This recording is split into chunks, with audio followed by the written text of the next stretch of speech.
Well, everybody is saying that AM4 is dead. You should not build a PC on AM4, especially if going brand new. And it's a platform that has done its time. You should now go on DDR5 platforms and focus on something new. I beg to differ. I completely disagree. And here we are today with what I think is the best budget build for early 2025 on an AM4 platform. And of course, we couldn't be using any other CPU than the 5700X 3D because those things, I mean, let's be honest, it's basically carried by the 3DV cache, the same technology that is in the Ryzen 7 9800X 3D. And the architecture itself is for sure getting a bit old, but listen, this 3DV cache, when it does its thing, it's just so good. You could literally go ahead and pair a 4070 Ti Super with it, but today we are staying under $800 for our budget build, the whole thing. So we have an RTX 4070, of course. Now there are just a few things you need to be careful with if you're building an AM4 platform, and that is get at least 3200 MHz RAM, possibly 3600 MHz RAM, and get a decent cooler. What I have here is the LC Power LCCC. I recently reviewed the 360mm version of this thing. It's an overclocked Ryzen 5 9600X, but this small thing is gonna be an absolute beast. And it doesn't even really matter which motherboard you get. That's the crazy thing. You can get the cheapest B450 motherboard. I recently made a video on the channel showcasing a B450 from China, which costs $40, and you can literally do the same build with that and get the same exact performance. Same goes for the cooler, because those actually chips are really efficient. They draw around 100 watts under full load, so whole system draw without the CPU is going to be around 250 watts, and the RTX 4000 is very efficient. Now you could also go Intel.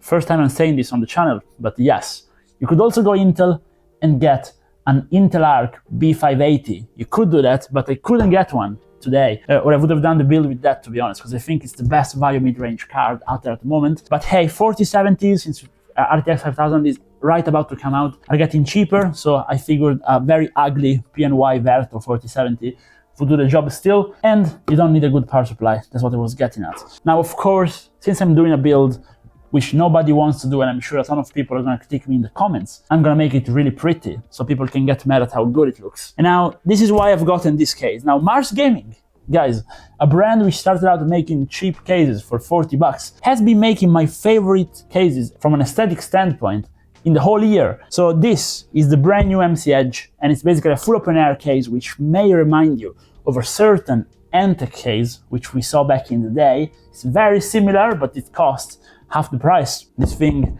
is $100. The only issue is you have no fans, so I've just putting some Gambia's Aeros fans on it. The build should come out nicely. Also, I like fast NVMEs, so I went with a Kingston Fury 1TB drive, but you can get a cheaper one, maybe a Kingston NV2, NV3 is what I recommend. They're very good drives, but this is very high speed. So with that said, I say we get building.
And here we are with the build finished. First of all, let's talk about the looks, because I wasn't quite expecting this MC Edge case to come out looking this nice, at least my personal taste. To really make it shine, I had to go ahead and fill it out with fans. We ended up putting in 5 extra fans other than the 2 in the all-in-one, and I also put some extensions because it's basically impossible to cable manage it. You have no place whatsoever to put your cables, so you have to tighten it down with the glass. It's a bit tricky. But of course, being fully open air and with so many fans, temperatures will end up being pretty good. We'll take a look at those in a second. But before we do, let's actually talk about these fans which I put on. Now, they are the Gamdias Aeolus P2, and now they are pretty cheap for what they are. So what they are is a Li & Li Unifan V2 clone. They are quite a bit thick, honestly, but they come in the box with some extra grease and the reverse blade, so you can just invert the fan if you want, and they are also wirelessly connectable. All of that for a price of around 15 to 20 bucks per fan, which is not super cheap, but it's pretty cheap for what they are, and they actually push quite a bit of air. Now, of course, going with an open air case, you are compromising a bit on the dust, but it's also easier to clean. If you want to get a case like this, you clearly have to like the type. Also, one thing to note is you don't really have space to mount an all-in-one on top. You can only mount it on the side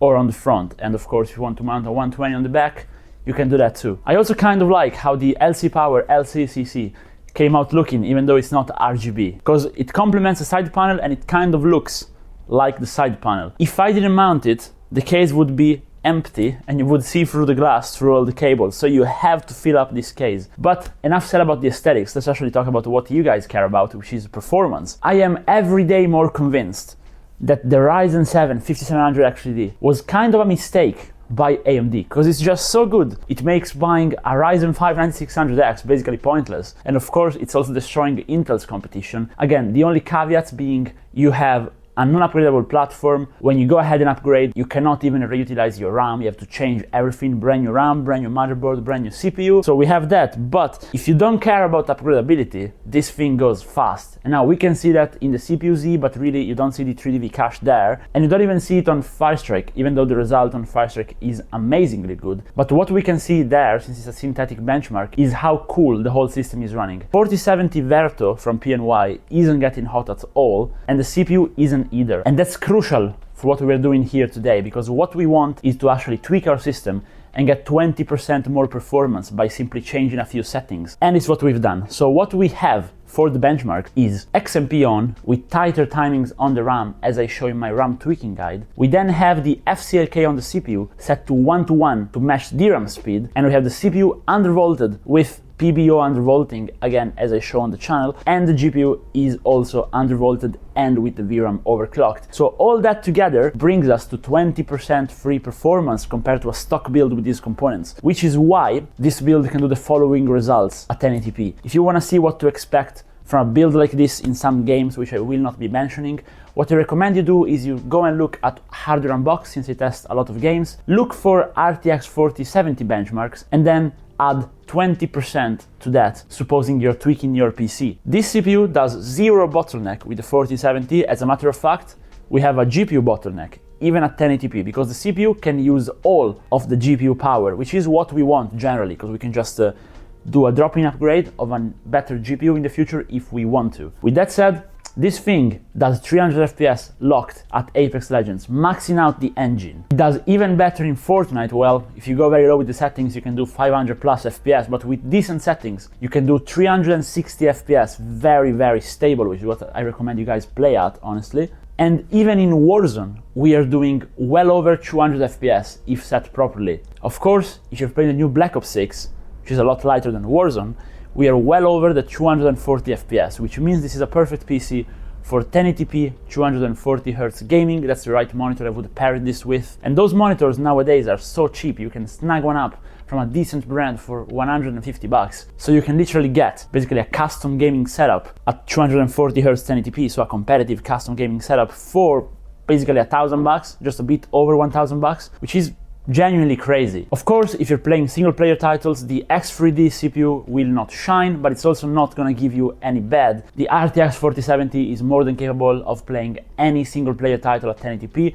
with high to ultra settings, no problem, even without DLSS. And that brings me to the actual conclusions of this video, which is, again, I really recommend if you're somebody who doesn't really upgrade the components in their PCs and just upgrades their PC after a while, or you just don't care, going on AM4 is still the best choice for budget builds nowadays. You can pair a 4070 with it, you also have the headroom to pair a 4070 Ti or 4070 Ti Super with it, and still be happy. So I definitely recommend you build something like this. Just make sure you get proper cooler, proper RAM, and you need to spend time tweaking your hardware to make it go faster. That's key. Also, I'm very impressed by this case. I honestly wasn't expecting it to look this pretty, but now I want to hear what you guys think about it, both about the aesthetics and more importantly about the platform. Would you get a PC like this, or would you rather get an easy to upgrade AM5 or Intel Core Ultra 5 system? Let me know down below in the comments, and also let me know if there are any ways in which you think I could improve this build anymore. And as usual, I hope to see you guys in another video, and if you watched the video this far, maybe drop a like and subscribe. Bye bye.